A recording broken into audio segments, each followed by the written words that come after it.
На встрече губернатор Андрей Бочаров поздравил всех мусульман с праздником. Ураза Байрам знаменует окончание 30-дневного поста в течение священного месяца Рамадан. Для верующих это особое время, период духовного очищения, милосердия и добрых дел. В самом многонациональном районе Волгоградской области, Светлоярском, сегодня побывала наша съемочная группа. Репортаж Евгения Рубцова.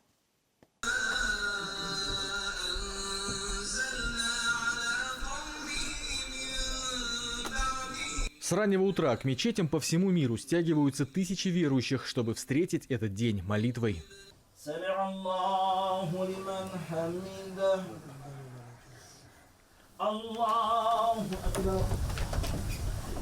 Ураза Байрам или праздник разговения – это день, когда мусульмане отмечают завершение самого длинного и сложного поста Рамадан.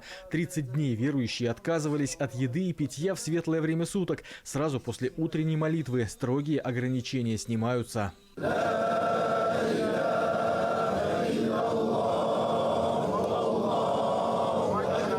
В обществе мусульман есть два праздника. Это самый первый Ураза и Курбан Байрам.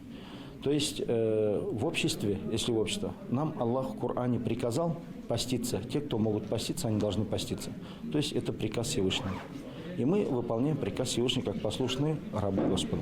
Ураза Байрам – один из древнейших мусульманских праздников. Он известен еще со времен пророка Мухаммеда, около 1500 лет. За это время сложилось множество традиций. Верующие поздравляют друг друга, ходят в гости, помогают нуждающимся продуктами и деньгами. Сегодня такой прекрасный день, Ураза Байрам. Все мы его с душой отмечаем, этот праздник. Каждый дом можно зайти, и тебя всегда встретят, накормят, напоят. Вот так мы всегда дружно живем, если к нам, независимо даже от религии. Среди прихожан в мечети в этот день отец и сын Рамазановы. Строгое соблюдение традиций в семье превыше всего. После утренней молитвы верующие идут в свой дом, где их ждет праздничный стол. Чтобы было все хорошо, все на столе, чтобы было у нас. Поминаем всех своих родственников.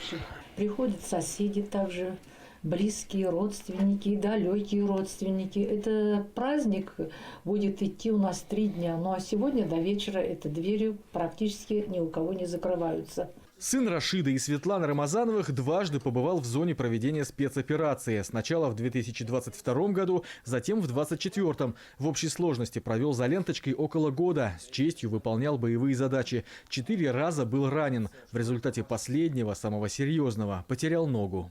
Чистый патриотизм только и все. Я в 22 году, когда уходил, там говорили, что типа там зарплата какая-то там туда-сюда, а я не знал про это. Я уже потом, когда узнал, я такой говорю, я занимаюсь то, чем мне нравится, мне еще за это платят.